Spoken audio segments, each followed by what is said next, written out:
Mga idol at kabayan, breaking news! China nataranta nang makitang 6 na barkong pandigma at isang eroplano ng Amerika, Pilipinas, Japan, Australia at New Zealand. Australia nagpadala ng isang Aegis destroyer sa nasabing pagsasanay. Ang nasabing military drill ay isinagawa sa lugar kung saan matagal nang hinihiling ng mga Pilipino. Ayon sa source, sa Baho de Masinloc sa West Philippine Sea, mismo naglayag ang barko ng 5 mga bansa upang ipakita sa China na ito ay hindi sa kanila, ito ay sa Pilipinas, ito ay para sa mga Pilipino. Armed Forces of the Philippines Chief of Staff sinabi na kung siya lang ang masusunod, forever na dito na lang sa Pilipinas ang US Typhoon Missile System. Hindi ko rin alam kung ano yung plano but kung ako ang masusunod, no, if I were given the choice, I would like to have the typhoons here in the Philippines forever.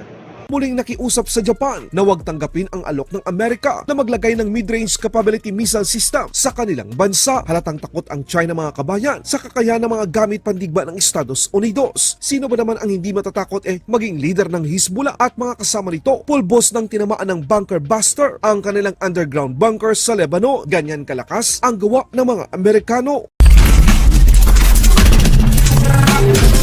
People's Liberation Army nagpaputok ng intercontinental ballistic missile mula sa China. Dumaan sa kalangitan ng Hilagang Luzon at bumagsak sa dagat Pasipiko. Kung akala ng China na mababahala ang Amerika at mga kaalyado nito, nagkakamali sila dahil alam ni Uncle Sam kung saan mahina ang Chinese Communist Party. Bilang patunay, ikinasa ng Amerika, Pilipinas, Japan, Australia at New Zealand ang ika-4 na multilateral maritime cooperative activity sa katubigan mismo ng West Philippine Sea. Ibig sabihin, nagpakita ng puwersa ang magkaalyado sa loob mismo ng 200 nautical mile exclusive economic zone ng Pilipinas. Isang patunay na ayaw ng Amerika, Pilipinas, Japan, Australia at New Zealand ang ginagawang pang-aapi at pangharas ng China sa dating mapayapa at malayang paglipa at paglalayag ng mga barko at eroplano ng iba't ibang mga bansa sa West Philippine Sea. Matagal nang gustong mangyari ito ng mga Pilipino. Ngayon, nagkatotoo na ayon sa source. Isinagawa ng magkaalyado ang kanilang drill sa Baho de Masinloc o Scarborough Shoal na nasa ilalim ng operasyon ng Northern Luzon Command. Ganyan dapat. Kinumpirma ng US Department of Defense sa kanilang ulat na nagsagawa ang HMAS Sydney mula sa Royal Australian Navy, P-8A Poseidon Maritime Patrol Aircraft mula sa Royal Australian Air Force, GS Sazanami DD-113 ng Japan Maritime Self-Defense Force, HMNZS Aotearoa A-11, isang auxiliary ship mula naman sa Royal New Zealand Navy, ang BRP Antonio Luna FF-151, BRP Emilio Jacinto PS-35 at isang AW-109 helicopter mula naman sa Armed Forces of the Philippines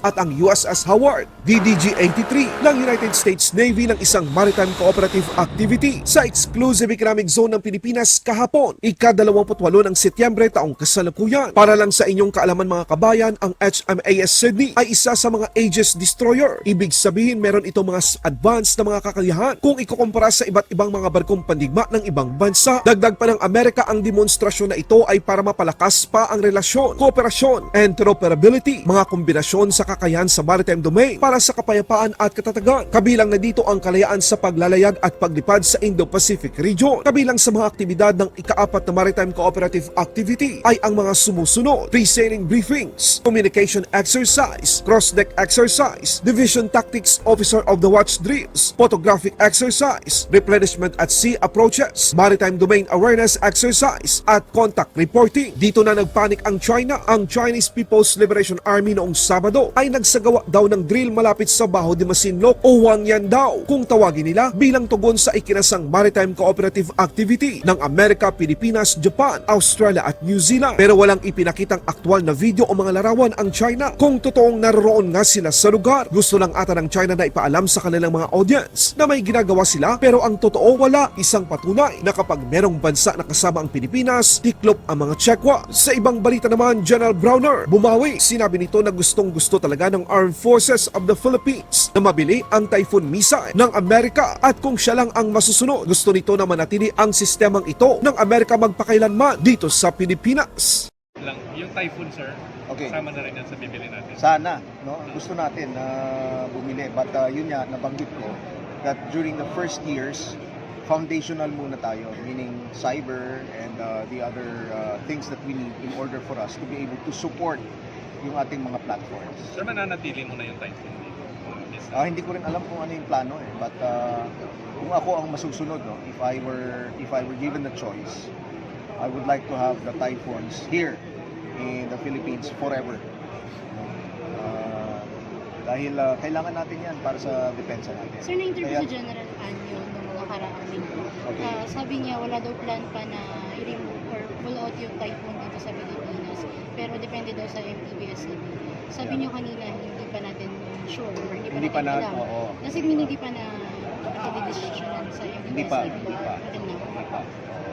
Pero yun nga ang of course, binanggit natin yung intention natin na kung pwede ay manatili yung typhoons dito sa Pilipinas. And Sir, how did the nakakasal- US Ito ngayon ang ikinakatakot ng China mga kabayan. Sa katunayan, naglabas ng babala ang militar ng China sa Japan na huwag pumayag na maglagay ang Amerika sa kanilang bansa ng Typhoon missile system. Ayon sa China, ito daw ay magpapapahina sa katatagan ng rehiyon. Kinututulan ng China ang mga hakbang na ito. Dagdag pa ng tagapagsalita ng Chinese military na gusto nila ng kapayapaan at katatagan sa Asia Pacific. Pero ang totoo, China ang dahilan kung bakit nagkakagulo tayo. Nakikiusap ang China sa Amerika na huwag ituloy ang mga plano nito. 我们密切关注有关动向。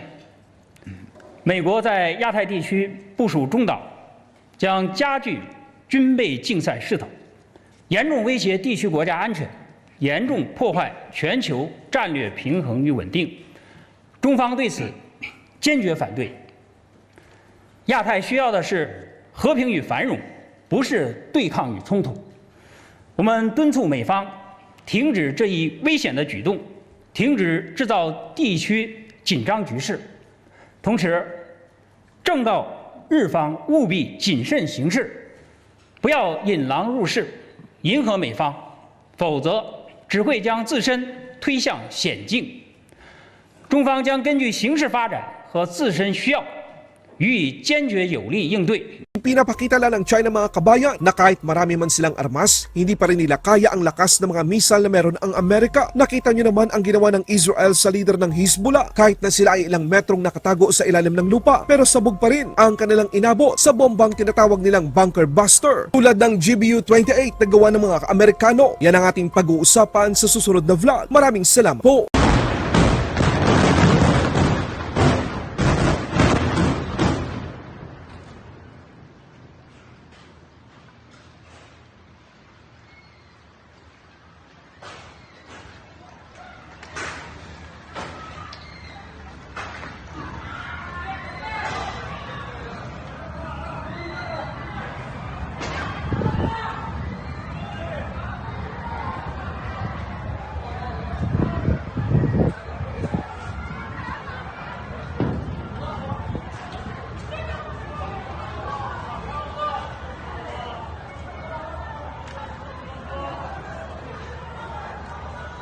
Laban Pinas.